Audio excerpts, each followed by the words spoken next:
On était resté, ça remonte déjà à pas mal de temps, à plusieurs mois, on était resté, si je ne m'abuse, à la sainteté de Jésus.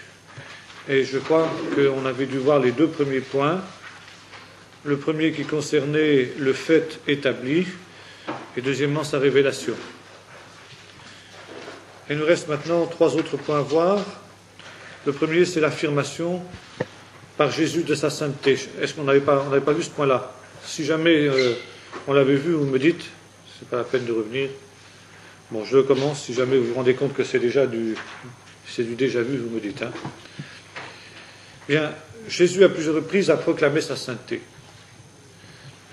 Et l'affirmation de la sainteté de Jésus a été en face de ses adversaires comme un véritable défi. Et à plusieurs reprises, il a mis ses adversaires au défi de prouver qu'il avait pu pécher. Qui de vous me convaincra de pécher? Et dans tous les cas où Jésus a ainsi défié ses adversaires, aucun n'a été capable de relever la moindre faille dans sa vie. Il est bien évident que s'il y avait eu quoi que ce soit dans la vie de Jésus qui aurait pu prêter à controverse, à discussion, ses adversaires, évidemment, n'auraient pas manqué de le reprocher. Or, jamais il n'y a eu la moindre accusation de portée contre lui, et même lors de son procès, qui était, comment dirais-je, placé sous le chef d'accusation de blasphème, les témoignages ne concordaient pas, et le fait, bien entendu, n'a jamais pu être prouvé. On a essayé de déformer cette parole qu'il avait dite sur le temple, parlant du temple de son corps, comme dira l'apôtre Jean, mais là aussi sans succès. Il a fallu que finalement les choses soient forcées pour que le chef d'accusation de blasphème puisse être retenu contre Jésus. Et les prétentions de Jésus dans ce domaine étaient énormes. En effet, personne n'avait jamais osé avoir de prétentions de cet ordre-là. La Bible nous présente les hommes de Dieu les plus grands comme ayant des failles. Comme le dit l'apôtre Jacques, Élie était un homme de la même nature que nous, qui avait les mêmes passions, les mêmes failles. Et la Bible nous présente chacun des hommes de Dieu ayant eu ces moments de faiblesse et de défaillance, que ce soit Abraham, que ce soit Moïse, que ce soit les prophètes. Aucun de ces hommes n'a jamais prétendu avoir eu une conduite parfaite. Jésus est le seul qui a eu cette prétention-là. Et les affirmations de Jésus étaient telles que, finalement, il fallait prendre parti et il fallait le faire, je dirais, sans nuance. Ou bien alors, Jésus était véritablement fou d'orgueil, ou bien alors ce qu'il disait était vrai. C'est l'un ou l'autre. Il n'y a pas d'entre-deux possible. Et c'est pourquoi les deux réactions se retrouvent après la plupart des discours de Jésus, tels qu'ils nous sont reportés notamment dans l'évangile de Jean. Dans l'évangile de Jean, les discours de Jésus se terminent toujours par la réaction de la foule. Certains disaient « il est hors de sens », il égare la multitude. D'autres disaient « c'est un Samaritain ou il a un démon ». Il y avait ceux qui disaient que c'était un homme dangereux, d'où justement le complot qui sera aussi monté contre lui. Et puis il y a ceux qui croyaient. Et ce qui est remarquable dans l'évangile de Jean en particulier, c'est que les discours de Jésus se terminent toujours par une division. Il y eut à cause de lui division parmi la foule. Et Jésus ainsi accomplissait la prophétie de Siméon, donnée au moment de la circoncision. Il sera un signe qui provoquera la contradiction, qui provoquera la chute et le relèvement de plusieurs en Israël. Et cela, c'était le fait essentiellement de l'affirmation de sa sainteté. Jamais les prophètes d'Israël n'avaient eu de telles affirmations en ce qui les concernait, mais par contre, ils avaient annoncé que le Messie à venir serait ainsi sans péché, serait le Saint de l'Éternel, le Saint de Dieu. Et comme nous le disions, jamais ses adversaires n'ont pu le contredire sur ce plan-là. Ils ont manifesté leur scepticisme, mais ils n'ont pas pu apporter le moindre commencement de preuve que Jésus n'était pas conforme à ce qu'il affirmait. Quelle était la nature de la sainteté de Jésus?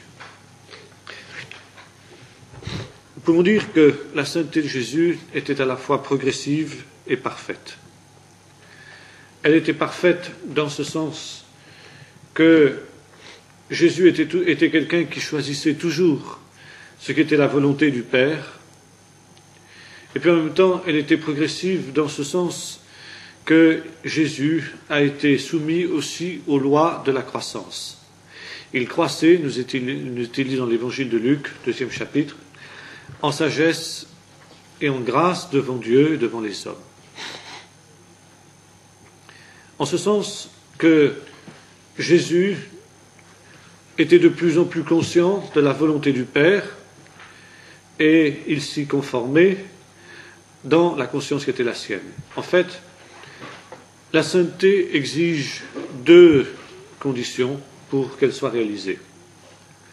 Premièrement, connaître toujours, dans tous les cas, dans toutes les circonstances, ce qui est juste et ce qui est bien. Et ceci implique pratiquement l'omniscience. C'est pourquoi la sainteté appartient à Dieu seul. Car l'homme, dans sa connaissance limitée, ne sait pas toujours ce qui est bien, et même si il y a dans son cœur de la bonne volonté, il peut pécher par inadvertance sans même s'en rendre compte. Et c'est d'ailleurs ce qui était prévu dans les sacrifices de l'Ancien Testament. Il y avait des sacrifices qui étaient offerts pour le péché commis par erreur, par inadvertance. Et deuxième condition, il faut que celui qui a ainsi connaissance de la volonté de Dieu ait la force morale de choisir, de faire ce qui est juste et ce qui est bien. Deux conditions évidemment qui ne sont pas réalisées chez nous. Premièrement, parce que nous n'avons pas cette omniscience. Deuxièmement, parce que même lorsque la volonté du Seigneur nous est connue et révélée, nous n'avons pas toujours la force morale de choisir de l'accomplir. Et c'est la raison pour laquelle la parfaite sainteté de Jésus implique aussi sa divinité. La sainteté de Jésus est aussi une des preuves de sa divinité. Parce que Jésus, donc, a été capable d'accomplir la volonté de Dieu parce qu'il en avait toujours la connaissance. Il savait en toutes circonstances, étant à l'écoute de Dieu, ce qu'il convenait de faire. Et deuxièmement, il y avait en lui ce qu'il n'y a pas en nous, la force morale pour accomplir toujours la volonté du Père. En effet, à la différence de ce qui est le cas pour nous, Jésus avait une nature semblable à la nôtre, mais Jésus ne connaissait pas ce que la Bible appelle le péché originel. Jésus n'avait pas cette tendance à pécher qui est la nôtre, que nous avons héritée de nos parents, et qui fait que le jeune enfant, quel qu'il soit, quand bien même ses parents seraient-ils les plus saints du monde, péchera. Et il le fera délibérément. Il péchera non seulement parce qu'il ne connaît pas toujours la volonté de Dieu, mais parce qu'il choisira délibérément de faire ce qui est mal. Je me souviens de ce que racontait un pasteur, un petit incident qui était arrivé avec ses enfants. Un jour, il avait dû partir avec sa femme pour faire une visite. Il avait une petite fille de, je sais pas, 4-5 ans, peut-être encore plus jeune. Et cette petite fille était donc restée, je crois que c'était sous la direction d'une sœur plus grande. Et puis bon, quand les parents sont rentrés de la visite, eh bien, cette petite fille avait pris ses peintures, etc., puis avait peint la tapisserie, évidemment, d'un goût qui n'était pas tout à fait celui des parents. Alors le père s'approche de sa fille, il lui dit « C'est toi qui as fait ça ?» La petite fille s'est rendue compte qu'elle allait être grondée. Elle a répondu « Non ». Et cette petite fille n'avait jamais entendu un mensonge de sa vie. Jamais. Ses parents étant chrétiens, Elle n'avait jamais entendu un mensonge, elle ne savait pas ce que c'était qu'un mensonge. Voilà. C'est cette tendance à pécher qui est dans le cœur de l'homme. Mais ça, Jésus en était exempt. Et cette tendance au péché fait que, en quelque sorte, face à la tentation à laquelle Jésus a été soumis comme nous pouvons dire que nous avons un ennemi dans la place. Il y a un complice dans la place. Vous savez, c'est une des situations les plus terribles qui soit lorsque il y a un ennemi intérieur dans une ville assiégée. Vous connaissez tous l'histoire du fameux cheval de Troie. Ces guerriers grecs qui n'arrivaient pas à prendre la ville de Troie et qui, par ruse, avaient réussi à introduire dans la ville un cheval dans le ventre duquel ils avaient caché des guerriers.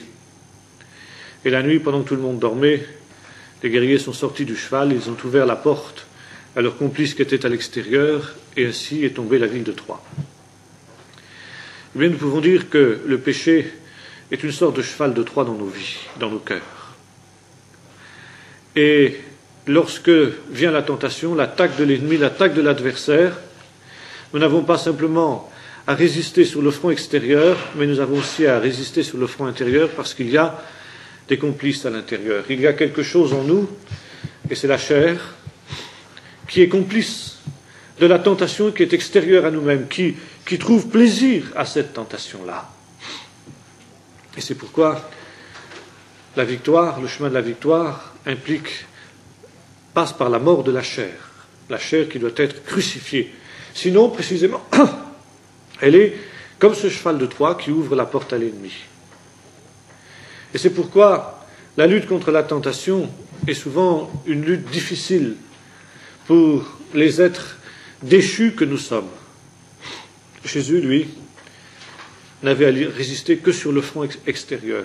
Il n'avait pas en lui cette complicité à la tentation, mais tout son être se révoltait à la pensée même du péché. Ce qui n'est pas le cas pour nous.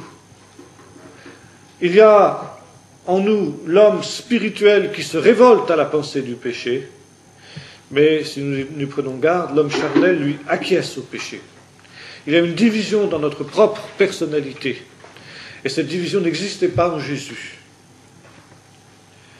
Et bien sûr, il allait ainsi au-devant de la tentation avec une force renouvelée. Pour nous, en face de la révélation de la volonté de Dieu, il y a deux questions qui se posent. Est-ce que nous allons faire la volonté de Dieu et comment? Pour Jésus, seulement la deuxième question se posait. Est-ce que Jésus allait faire la volonté de Dieu? Cette question ne se posait pas, il allait la faire. Je fais toujours ce qui lui est agréable, dit Jésus. La seule question qui se pose, c'est le comment. Deuxième remarque, c'est que chez Jésus, la volonté du Père n'était jamais contrainte. Elle était toujours joie. Elle était toujours source de joie. Ma nourriture est de faire la volonté de mon Père et d'accomplir son œuvre, dit Jésus. Il y a des moments pour nous où faire la volonté de Dieu est une joie, et il y en a d'autres où c'est une contrainte. Et c'est ainsi à cause justement de cette nature charnelle qui est la nôtre. Et c'est pourquoi la sainteté de Jésus est aussi une sainteté sanctifiante. À deux niveaux. D'abord parce que Jésus est dans ce domaine-là un modèle vers lequel nous devons fixer les yeux et chercher à l'imiter. Et puis deuxièmement, parce que Jésus pouvait dire « Je me sanctifie moi-même pour eux », afin que eux aussi puissent être sanctifiés par la vérité. Et la communion avec le Seigneur a une vertu sanctifiante, une puissance sanctifiante, qui fait en sorte que cette nature charnelle qui est la nôtre se trouve affaiblie jusqu'à être réduite à l'impuissance, et que ce cheval de Troie dangereux dont nous parlions tout à l'heure se trouve ainsi neutralisé lorsque nous sommes dans la communion du Seigneur. Troisième point, le témoignage de la sainteté de Jésus. Et ce témoignage trouve son expression la plus manifeste lors de la mort de Jésus. On peut dire qu'il y a eu déjà un certain nombre d'annonces de la mort de Jésus qui ont mis en évidence la sainteté de Jésus, l'innocence de Jésus. C'est d'abord la fameuse proclamation de Jean-Baptiste au Jourdain, « Voici l'agneau de Dieu qui ôte le péché du monde ». Et la Bible met en évidence le contraste entre l'innocence de Jésus et puis la mort du criminel qu'il subit. Il y a un contraste saisissant entre la sainteté de Jésus qui éclate au fur et à mesure des différentes étapes de la passion, et puis en même temps le caractère infamant de la mort qu'il subit. Jésus en avait déjà donné plusieurs annonces à ses disciples, notamment dans le fameux discours sur le bon berger, quand il dit « Le bon berger donne sa vie pour ses brebis, personne ne m'ôte la vie, je la donne de moi-même, j'ai le pouvoir de la donner, j'ai le pouvoir de la reprendre ». Jésus ici montre que sa mort n'est pas un accident, mais un don libre de lui-même, et qu'il va mourir de la mort du criminel, mais dans la plus parfaite et dans la plus totale des innocences. Le fait se révèle aussi au moment du dernier souper, où Jésus dit, eh bien, ceci est mon corps, ceci est mon sang, qui est donné pour vous, qui est répandu pour vous, pour le pardon de vos péchés. Donc ici, la signification de la mort que Jésus va subir est nettement révélée. C'est véritablement la mort du juste, c'est la mort de l'innocent. Mort qui avait été prophétisée dans les psaumes en particulier, et les psaumes sont tout entiers remplis de la souffrance du juste, la souffrance injustifiée du juste, le châtiment du juste qui meurt comme le coupable et à la place du coupable, et bien évidemment aussi chez les prophètes, et notamment chez le prophète Ésaïe. Nous trouvons aussi l'onction de Béthanie, où Jésus souligne que la femme qui, loin de ce parfum de grand prix, a véritablement compris la nature de la mort qu'il va souffrir, et qu'elle a réalisé l'importance de la sainteté de Jésus en offrant ce parfum de grand prix à celui qui en était digne. Ensuite, il y a les trois annonces de la Passion qu'on trouve chez Matthieu, où Jésus annonce que le Fils de l'homme, donc le juste et le saint, va mourir. On pourrait aussi évoquer la parabole des vignerons, où le Fils innocent qui vient chercher, envoyé par le Père, le fruit de la vigne que les méchants vignerons ont refusé de donner aux serviteurs qui avaient été envoyés avant lui, se voit battu et mis à mort. Et puis, comme nous le soulignons souvent, la mort de Jésus est présentée comme un des éléments essentiels du plan de Dieu. Un des éléments qui a été conçu dans le dessein divin avant même la fondation du monde. Et il y a deux textes qui le soulignent fortement. La première épître de Pierre, chapitre 2, verset 20, et Apocalypse 13, verset 8. Et Jésus a souligné que sa mort, la mort du juste, la mort de l'innocent, ouvre une époque tout à fait nouvelle. Elle ouvre le temps de la fin. Le temps de la fin qui avait été annoncé par des réalités prophétiques, par exemple l'annonce de la Pâque, et je ne reviens pas sur le rituel de Pessah, de Pâques, où est annoncée symboliquement la mort et la résurrection de l'agneau de Dieu, du Messie. C'était aussi quelque chose qui était prophétisé symboliquement dans les offrandes lévitiques, notamment celle qui était accomplie le jour du Yom Kippour. Nous en avons parlé ces jours-ci, je ne m'y étends pas non plus. Et puis il y a de nombreux textes prophétiques qui le soulignent, le plus célèbre étant évidemment le chapitre 53 du prophète Ésaïe et la fin du chapitre 52. Mais on trouve ça aussi chez Zacharie, chapitre 13, Ésaïe 50, le troisième chant du serviteur de l'Éternel, et puis de nombreux psaumes, notamment le psaume 22 et le psaume 69. Et c'est précisément cette sainteté absolue de Jésus qui est la base de la doctrine de l'expiation. Il ne peut pas y avoir d'expiation si Jésus n'est pas sans péché. Car alors, si Jésus a dans sa vie la moindre faille, eh bien, sa mort ne peut avoir un caractère expiatoire à la limite que pour lui-même. Mais si Jésus est véritablement sans péché, alors il peut, et effectivement et réellement, être une offrande substitutive pour le péché des autres. Et c'est ce qui était prophétisé justement dans les différents rites de l'Ancien Testament que nous avons soulignés, que ce soit le rituel de l'agneau de Pessah, que ce soit le rituel du Kippour, où les victimes qui devaient être offertes au Seigneur devaient être des victimes sans défaut, sans le moindre défaut. Et la Bible souligne souvent cela. S'il y avait le moindre défaut dans la victime, cette victime était disqualifiée. Et c'était une annonce prophétique de ce que devait être le Messie.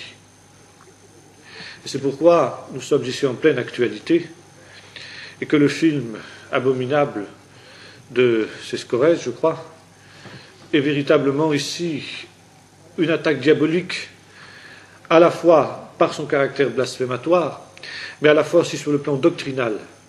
Parce que ce film a pour but de faire entrer dans l'esprit du public que Jésus n'était en fin de compte qu'un homme comme un autre, et qu'il était aussi capable de pécher, et qu'il a péché.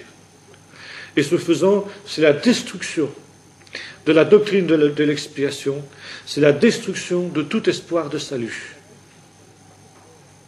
Et là, nous avons ici affaire à quelque chose de diabolique, c'est pourquoi, précisément, réaffirmer haut et fort la sainteté absolue de Jésus est une des conditions essentielles pour que nous puissions continuer en quelque sorte à prêcher l'Évangile et pour que la réalité du salut puisse véritablement être proclamée.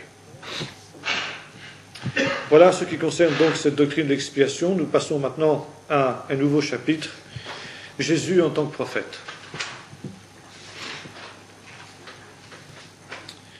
Jésus était le Fils de Dieu, et c'est évidemment la chose la plus importante à dire en ce qui le concerne. Mais si Jésus est apparu comme le Fils de Dieu, il est aussi apparu dans un certain nombre de missions qui lui ont été confiées, et une de ces missions a aussi été une mission prophétique. Bien entendu, quand nous disons que Jésus a été un prophète, il faudrait nous garder de dire que Jésus n'a été que cela. C'est ce que font un certain nombre d'hérésies, la plus célèbre d'entre elles étant évidemment l'islam, pour lesquelles Jésus était un prophète, mais pas plus qu'un prophète. Jésus était plus qu'un prophète, mais qui peut le plus, peut le moins, parce que justement il était plus qu'un prophète, il était aussi un prophète. Et on peut dire qu'à ce sujet-là, il était le plus grand des prophètes. L'Épître aux Hébreux nous le présente justement sous trois aspects. L'aspect royal, l'aspect sacerdotal, le grand prêtre, et puis l'aspect prophétique. Ce faisant, l'Épître aux Hébreux ne faisait que reprendre la tradition juive en ce qui concernait le Messie, telle qu'elle apparaît en particulier au travers des documents de la Mer Morte, des documents de Qumran, où le Messie est présenté sous ses trois fonctions: sa fonction royale, fils de David, sa fonction sacerdotale, fils d'Aaron et de Melchizedek, comme on trouve dans le psaume 110, et puis enfin sous sa fonction prophétique. Cette fonction prophétique qui est déjà annoncée par Moïse, lorsque, dans le livre du Deutéronome, Moïse proclame « Le Seigneur vous suscitera d'entre vos frères un prophète comme moi. Celui qui n'écoutera pas ce prophète sera mis à mort. » Et le Nouveau Testament reprend ce texte. La tradition juive considère que Moïse est le premier et le plus grand des prophètes. Le livre du Deutéronome dit en effet qu'il n'est plus paru de prophète comme Moïse. Et à partir de la disparition de Moïse, on s'est mis à attendre l'apparition du prophète, le prophète des derniers jours. Et lorsque Jean-Baptiste paraît, notamment, certains lui demandent « Es-tu le prophète ?» Non pas un prophète, parce qu'effectivement Jean-Baptiste était un prophète, mais la question qui lui est posée, es-tu le prophète? Et Jean-Baptiste répond, je ne le suis pas. Parce que la question sous-entendait, es-tu le prophète messianique? Ça veut dire le Messie. Et Jean-Baptiste n'était pas le Messie. Il répond non. Élie, comme nous l'avons vu ensemble la semaine dernière, était en quelque sorte un type du Messie dans ce sens qu'il nous est présenté comme un prophète à la manière de Moïse. Mais comme le rappelle Malachie, et comme le fait aussi le Nouveau Testament, il n'était que le précurseur du Messie. Il n'était que celui qui viendrait avant le Messie. Et précisément, Jésus dira de Jean-Baptiste qu'il était l'Élie qui devait venir. Donc ici, quand il est question de Jésus en tant que prophète, il est bien évident que nous avons affaire à plus qu'un simple prophète comme Jérémie, comme Ésaïe ou autre. D'ailleurs, c'est ce que l'on pensait de lui. Il n'y avait aucun doute en Israël du temps de Jésus que Jésus était un prophète. Un grand prophète apparu parmi nous, disait la foule, et Dieu a visité son peuple. Lorsque les pharisiens demandent à l'aveugle-né, qui vient d'être guéri par Jésus, qui es-tu? Qu'est-il pour toi? Il répond, c'est un prophète. Et c'est seulement après qu'il dira, eh bien, c'est le Fils de Dieu quand Jésus sera révélé à lui en tant que tel. Lorsque Jésus entre dans Jérusalem le jour des rameaux, on dit de lui, c'est le prophète de Galilée, c'est Jésus le prophète de Galilée. Donc Jésus a véritablement les marques du prophète dans sa vie. Maintenant, la prophétie de Moïse, l'Éternel vous suscitera un prophète comme moi, est accompagnée aussi d'une autre prophétie, d'un autre prophète, cette fois-ci c'est Nathan, le prophète qui va être l'ami, le confident de David. Et la prophétie de Nathan, que nous avons étudiée en histoire d'Israël, est d'une importance capitale aussi pour comprendre la vision messianique. C'est, vous souvenez-vous, lorsque Nathan projette de construire un temple, lorsque David, projette de construire un temple à l'Éternel, Nathan commence par lui dire, oui, bien, fais tout ce que tu as sur le cœur, Dieu est avec toi. Et le lendemain, la parole du Seigneur a été adressée à Nathan pendant la nuit. Il vient et dit, ainsi parle l'Éternel, ce n'est pas toi qui bâtiras une maison, mais c'est ton fils, celui qui sortira de tes entrailles. Celui-là me bâtira une maison pour l'éternité, je serai pour lui un père, et il sera pour moi un fils. Donc là, l'annonce, la prophétie de la filiation divine entre le Père et le Fils. Et la tradition ultérieure a attribué cette prophétie non pas seulement à Salomon, mais au Messie. Le Messie, le Fils, auquel précisément sont dédiés un certain nombre de psaumes messianiques. Le psaume 110 dont nous avons parlé tout à l'heure, le Seigneur a dit à mon Seigneur, assieds-toi à ma droite jusqu'à ce que je fasse de tes ennemis ton marchepied. Ou le psaume 45, qui sera aussi cité par l'auteur de l'épître aux Hébreux, ton trône, ô Dieu, est un trône éternel, tu as aimé la justice et tu as haï l'iniquité, c'est pourquoi, ô Dieu, ton Dieu t'a oint. L'annonce en même temps de la divinité de Jésus. Le psaume 72, qui est attribué à Salomon, et qui a manifestement aussi une dimension et une portée messianique, sont écrits dans la perspective et dans le prolongement de la prophétie de Nathan. Par conséquent, on attend en Israël l'apparition du prophète des derniers jours, le prophète Messie, en quelque sorte. Et ce d'autant que le prophète est le Messie par excellence. Messie, c'est donc loin de l'Éternel. Celui qui est oint non pas seulement d'huile, mais celui qui est oint du Saint-Esprit. L'onction étant l'image de la consécration divine. Et en fait, si on remonte encore plus haut que Moïse, on se rend compte dans Genèse 20, verset 7, que le premier à être appelé prophète n'est autre qu'Abraham. Or, quelle est la nature de cette onction? Eh bien, c'est finalement ce que la Bible appelle Massa, le fardeau de l'Éternel, qui vient justement de l'intervention de Dieu. Cette intervention de Dieu, c'est la parole. La parole de l'Éternel est adressée au prophète dans ce que la Bible appelle Chazon, la vision, mais c'est plus que la vision, c'est la révélation de Dieu. Or, Jésus est celui qui va vivre d'une manière permanente dans la révélation de Dieu. La révélation de Dieu n'était pas permanente chez les autres prophètes. La main de l'Éternel fut sur moi, et l'Éternel me saisit.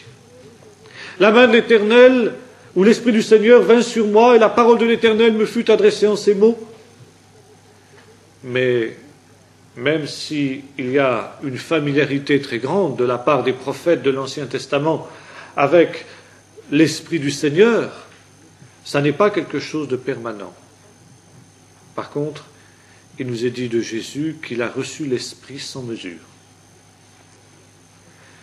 Et à chaque instant, l'Esprit de révélation est sur lui. Élisée, par exemple, le grand prophète, n'a pas l'esprit de révélation constamment sur lui. Par exemple, lorsque la Sunamite, dont le fils est mort, vient vers lui pour implorer son secours, et qu'elle se prosterne devant lui, commence à lui demander comment ça va. Et elle répond, ça va. Comment va ton mari? Ça va. Comment va l'enfant? Ça va. Il est mort, l'enfant.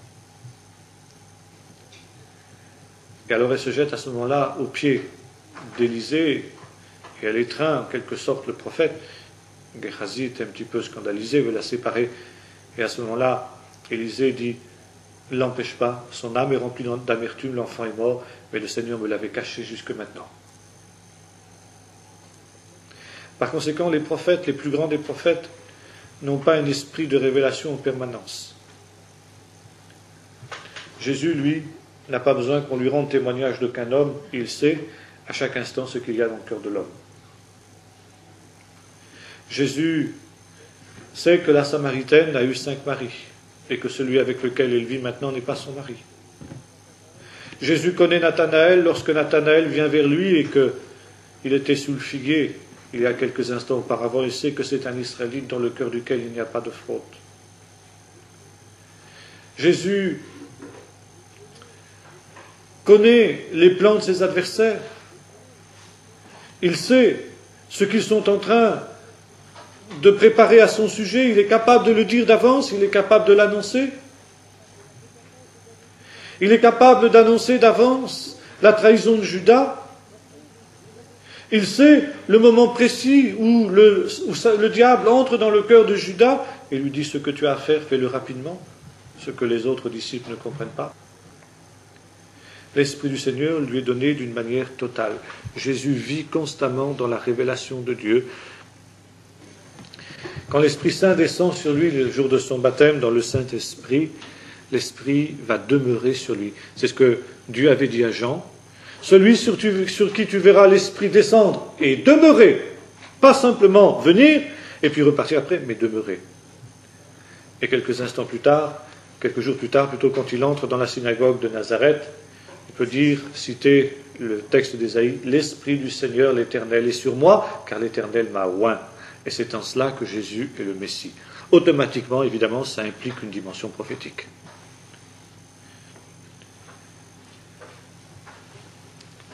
Ça implique une dimension prophétique pour une autre raison aussi. Parce que la révélation de l'Ancien Testament, manifestement, est une révélation qui est incomplète.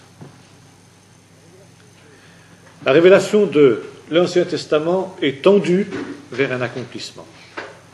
D'autre part, à la fin de la période de l'Ancien Testament, à la clôture de la révélation de l'Ancien Testament, avec les derniers prophètes, notamment Malachie, il y a cette idée dans la tradition juive que l'Esprit Saint est retiré d'Israël.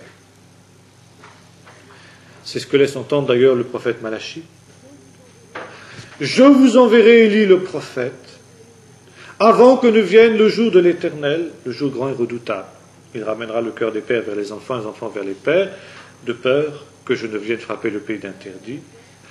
En attendant, c'est moi qui ajoute en attendant, mais c'est un petit peu ce qui est sous-entendu, souvenez-vous de la Torah que nous a donnée mon serviteur Moïse à Horeb, les lois et les ordonnances. Ça veut dire quoi?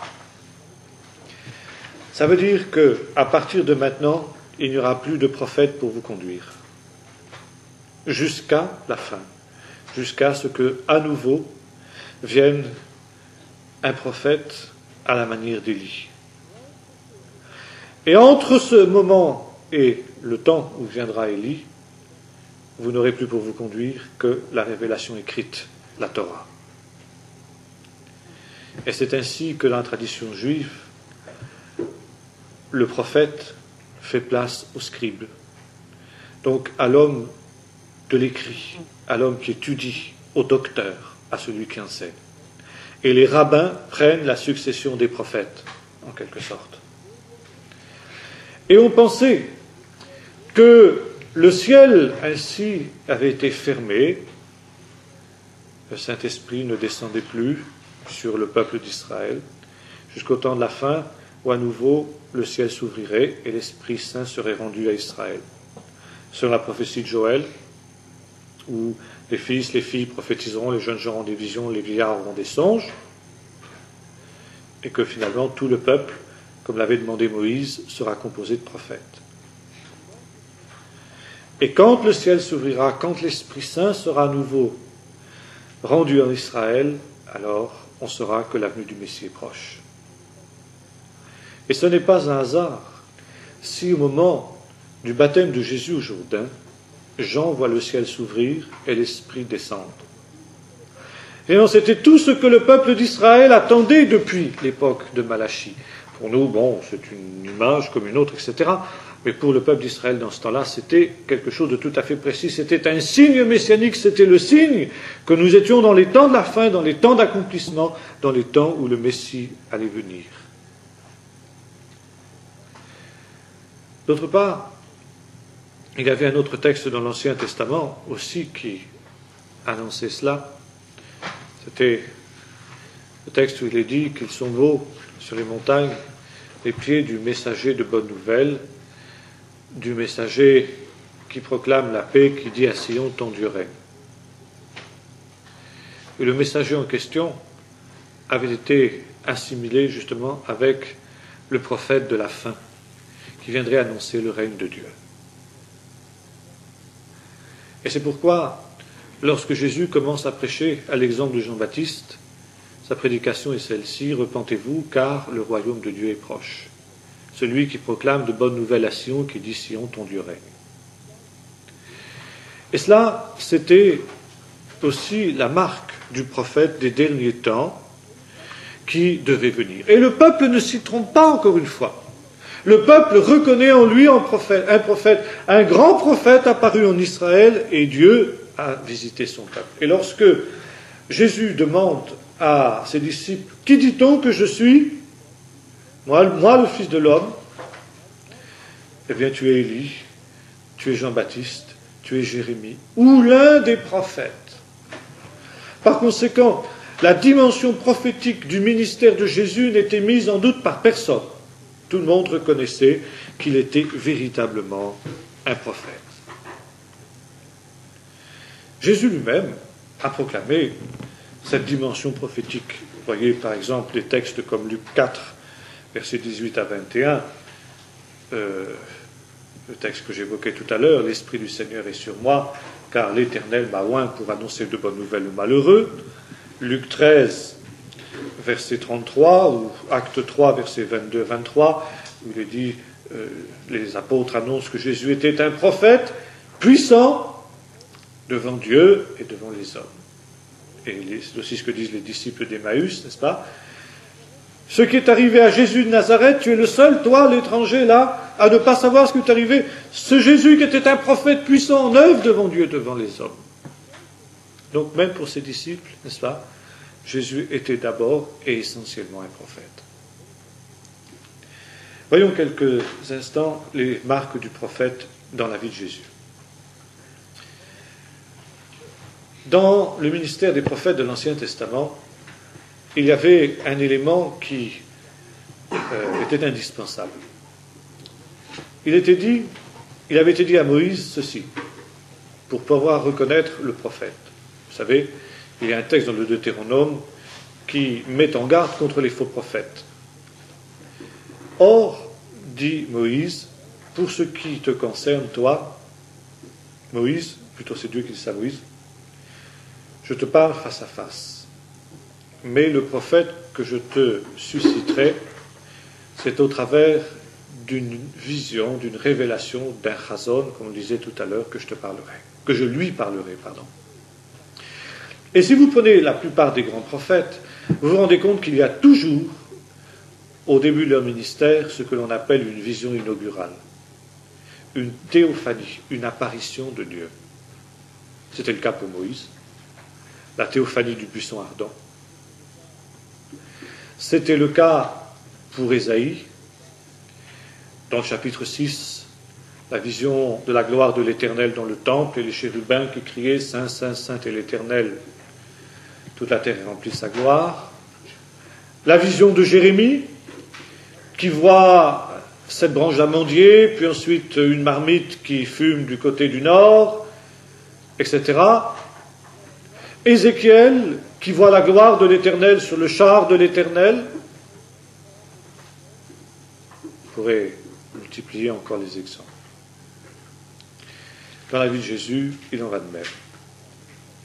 Et la théophanie, la révélation de Dieu en ce qui le concerne, c'est évidemment au Jourdain, au moment de son baptême. Lorsque le Saint-Esprit descend sur lui et que la voix se fait entendre, c'est ici mon Fils bien-aimé, en qui j'ai mis toute mon affection, écoutez-le. Deuxièmement, les prophètes étaient des hommes qui avaient un message. Et c'était en cela qu'on reconnaissait qu'ils étaient de véritables prophètes de l'Éternel. Et ce message, celui que nous évoquions ces jours, c'est « repentez-vous, chou-vous, revenez à l'Éternel, détournez-vous de vos péchés et revenez à l'Éternel ». Et dès ce moment-là, nous dit la Bible, Jésus commença à prêcher en disant « repentez-vous, car le royaume des cieux est proche ». Le message de Jésus est aussi et essentiellement un message de repentance, et en cela, il s'inscrit exactement dans la droite ligne du message des prophètes. Le message de Jésus est centré sur la repentance, précisément parce que Jésus fait des miracles. Les miracles de Jésus sont des appels à la repentance. Ils sont le signe que le royaume de Dieu s'est approché, que le royaume de Dieu a fait irruption au milieu des hommes, que les temps de la fin sont proches, et par conséquent, face au doigt de Dieu qui a visité son peuple, comme autrefois le doigt de Dieu avait visité Israël en Égypte pour le délivrer de l'esclavage de Pharaon, il faut répondre par la repentance. Et c'est pourquoi Jésus condamne les villes dans lesquelles il a fait la plupart de ses miracles. Malheur à toi, Chorazin, malheur à toi, Bethsaïda, car si les miracles qui ont été faits au milieu de toi avaient été faits dans Tyr et dans Sidon, il y a longtemps qu'elle se serait repentie en prenant le sac et la cendre. C'est pourquoi au jour du jugement, Tyr et Sidon seront traités moins durement que toi. Par conséquent, l'attitude normale en face des miracles de Jésus, c'était la repentance. Et Jésus ne faisait pas des miracles pour épater son monde. Il faisait des miracles justement pour les amener à réaliser que le royaume de Dieu s'était approché, la présence de Dieu était là, et qu'en face de la sainteté, de la présence de Dieu, il ne pouvait y avoir d'autre attitude logique et normale que celle de la repentance. Comme lorsque, après la pêche miraculeuse, Pierre tombe à genoux en disant « Retire-toi de moi parce que je suis un homme pécheur ».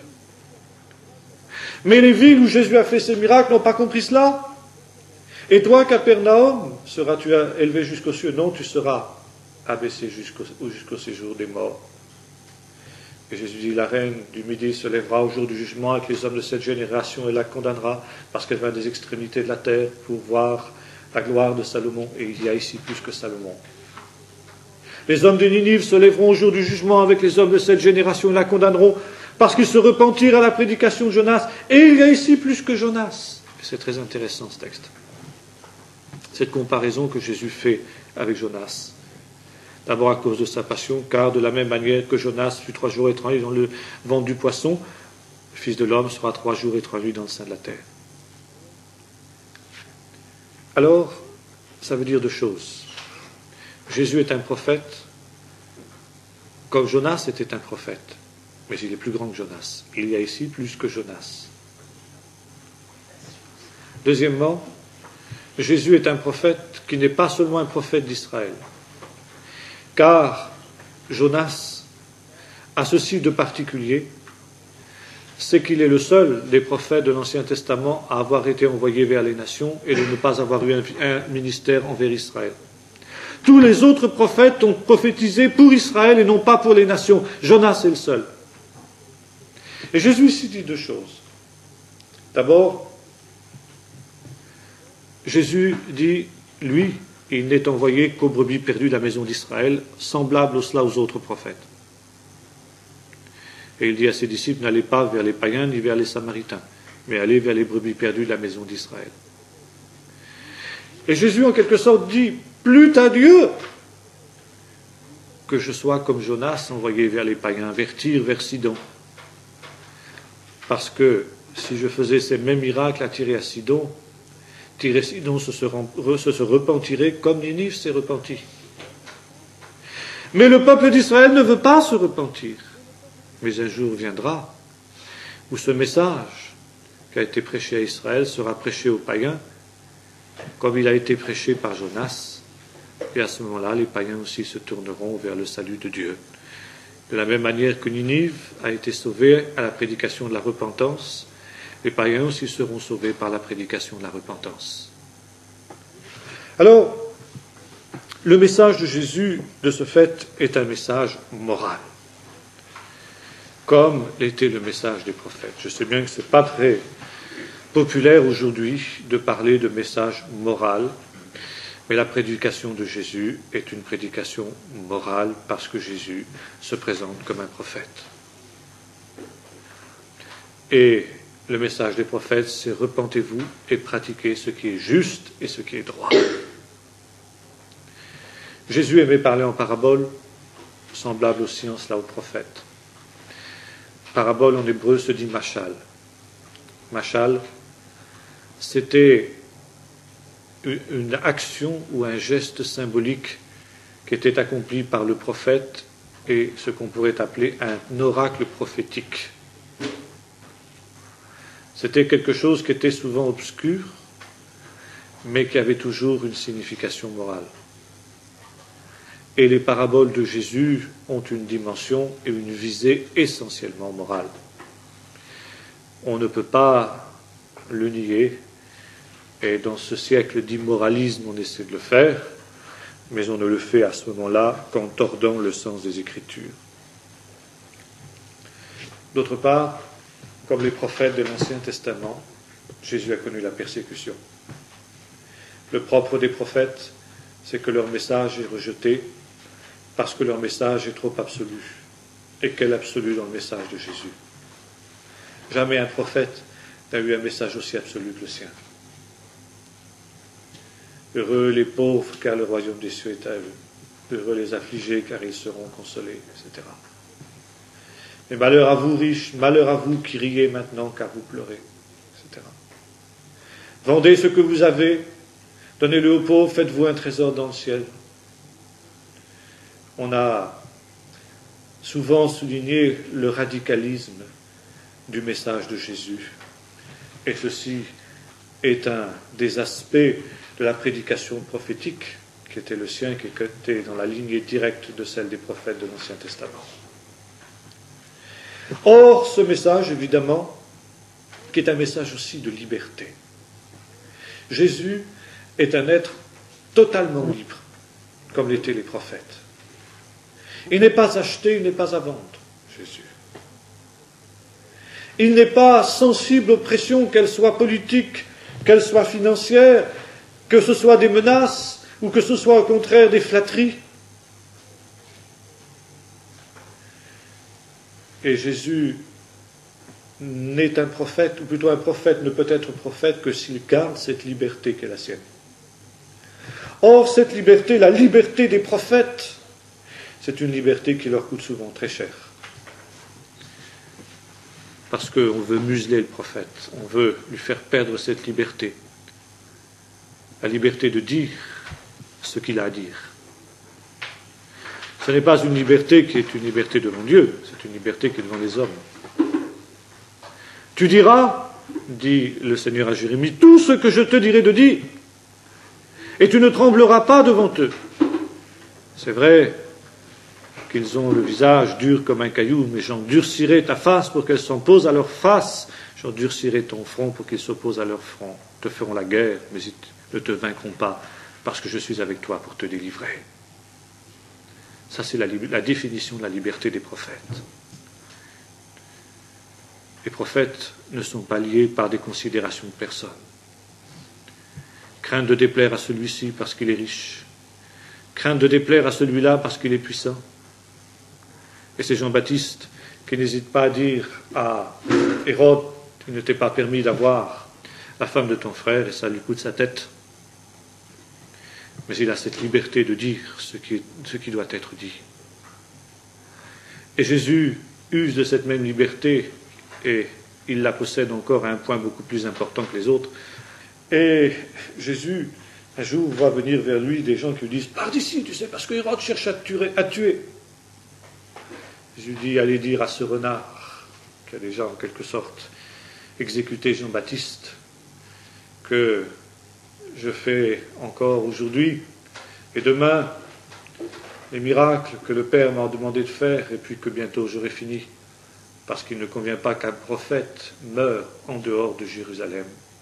Jérusalem, Jérusalem, qui tue les prophètes et qui met à mort ceux qui te sont envoyés.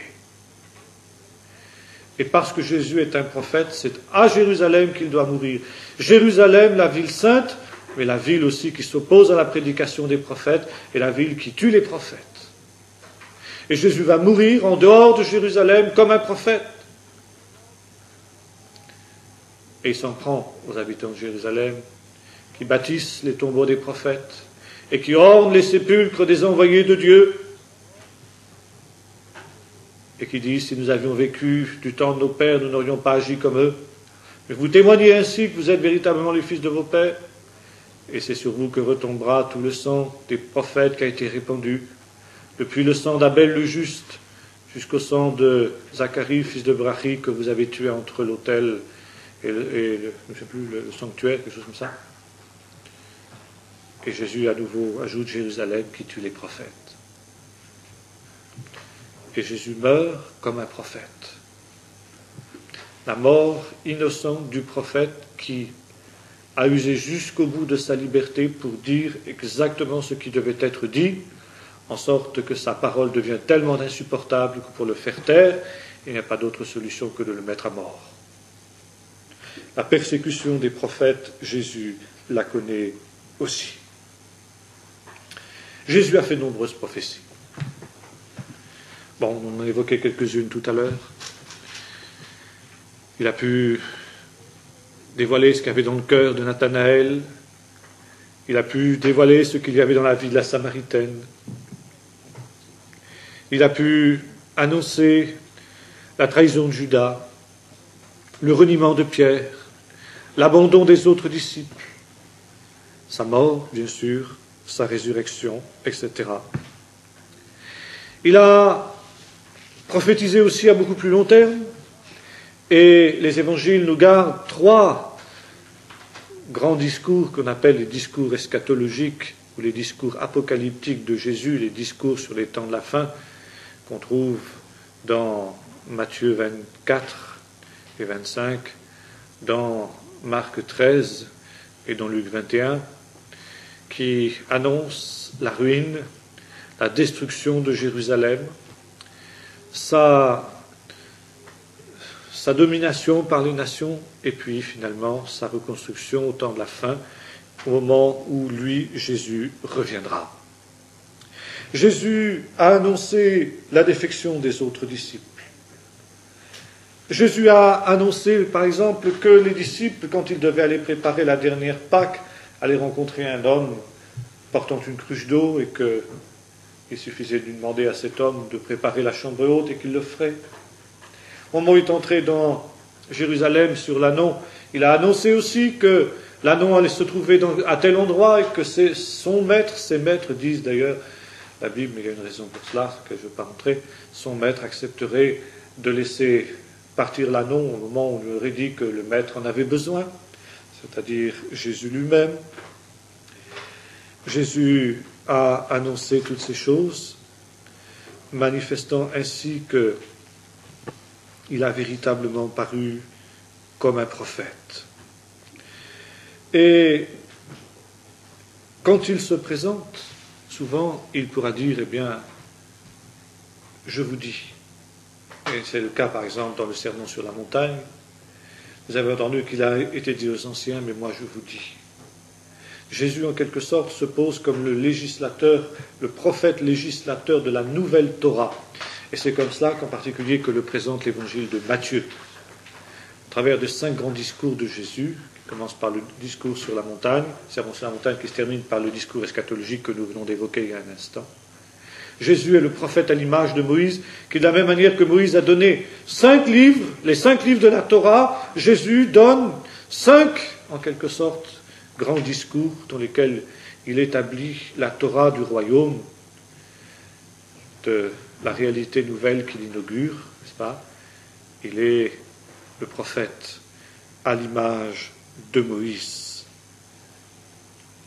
Mais Jésus est aussi celui qui est ancré dans la révélation prophétique. Il a foi dans l'Écriture, qui a été révélée, qui a été inspirée à ceux qui l'ont précédé.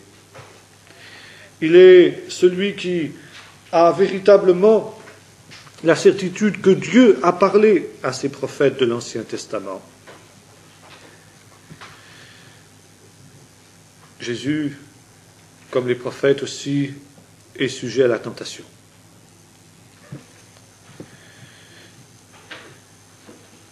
Plusieurs reprises, nous le voyons être prises avec la tentation et savoir y résister. Les prophètes ont connu la tentation. Que ce soit Moïse, lorsqu'il a demandé la mort, Élie aura la même réaction aussi à d'autres moments. On connaît aussi les moments où Jérémie a voulu aussi se détourner de sa mission. Et bien sûr, on retrouve là essentiellement la tentation de Jésus dans le jardin, au moment où il va affronter la mort, boire la coupe, ce qu'il appelle sa coupe. Mais Jésus accomplira le plan de Dieu, la volonté du Seigneur. Il le fera sans reculer. Il surmontera cette tentation parce qu'il est pleinement homme et qu'il a été tenté en toutes choses comme nous pouvons l'être. Jésus est apparu véritablement comme un prophète, comme le plus grand des prophètes. Il est celui qui est la clé de voûte de la révélation prophétique. Et c'est en lui, au travers de lui, que s'éclaire toute la révélation qui a été donnée précédemment. Et il dira aux disciples d'Emmaüs que Moïse a parlé de lui. C'est aux pharisiens aussi qu'il dit, si vous croyez Moïse, vous me croiriez aussi parce que Moïse a parlé de moi. Et vous savez comment, disciple d'Emmaüs, il ouvre les Écritures, commençant par Moïse et par tous les prophètes, Il leur expliqua dans toutes les Écritures ce qui le concernait. Le soir de la résurrection aussi aux disciples qui sont là, il leur expliqua dans Moïse, dans les prophètes et dans les psaumes, c'est-à-dire les trois divisions de la Bible hébraïque, la Torah, les prophètes et les écrits, les psaumes, n'est-ce pas, que le Fils de l'homme devait souffrir et qu'il devait mourir avant de s'asseoir à la droite de la majesté divine. Tous les prophètes, dirait Jésus, ont parlé de moi. Et par conséquent, il y a ici la clé de voûte de la révélation prophétique. Et le livre de l'Apocalypse dira de lui qu'il est l'esprit de la prophétie, car l'esprit de la prophétie est le témoignage de Jésus. Et la marque du véritable prophète aujourd'hui dans la dimension charismatique, c'est précisément qu'il proclame que Jésus est Seigneur. Personne ne peut dire Jésus est anathème s'il parle par l'Esprit de Dieu, dira l'apôtre Paul, mais toute véritable prophétie a pour but de glorifier Jésus, de dire que Jésus est Seigneur, et c'est en cela que se reconnaît le véritable prophète. Celui, l'Esprit qui ne confesse pas que Jésus est venu en chair, n'est pas l'Esprit de Dieu, mais c'est celui de l'Antichrist qui est aujourd'hui dans le monde. Et c'est pourquoi, justement, il y a de nombreux esprits aujourd'hui. Vous savez, on est à l'époque aussi d'un véritable renouveau mystique.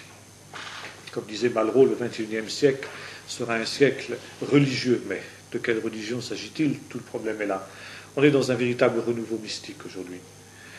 Eh bien, ce qui est intéressant, c'est de voir que ce mysticisme qui renaît, eh bien, il ne confesse pas que Jésus est venu en chair. Il ne confesse pas que Jésus est fils de Dieu.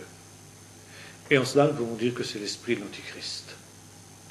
Et c'est pourquoi, précisément, rappeler que Jésus est véritablement le prophète, non pas seulement un prophète, mais le prophète, celui qui devait venir dans le monde, comme disait aussi Marthe à Jésus, je crois que tu es le Fils de Dieu, le prophète qui devait venir dans le monde.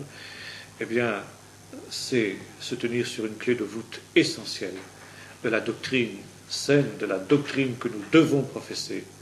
Et il n'y a pas d'autre, n'est-ce pas, d'autre mysticisme en quelque sorte, au sens bon du terme, pas d'autre réalité charismatique que celle qui glorifie Jésus. Et c'est pour ça, par exemple, que les charismes qui glorifient la Vierge, ou qui glorifient des êtres créés de cette manière-là, ne sont pas non plus l'Esprit de Dieu. Le témoignage de Jésus est l'esprit de la prophétie.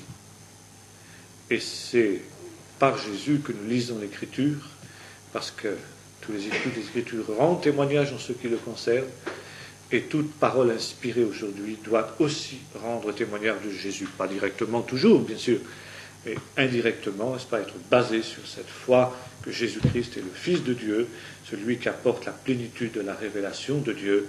En lui, précisément, tout s'éclaire. Il est celui qui fait en sorte que le voile se déchire et qu'en lui, nous avons la plénitude de la révélation de Dieu, de la révélation prophétique qui commençait dans l'Ancien Testament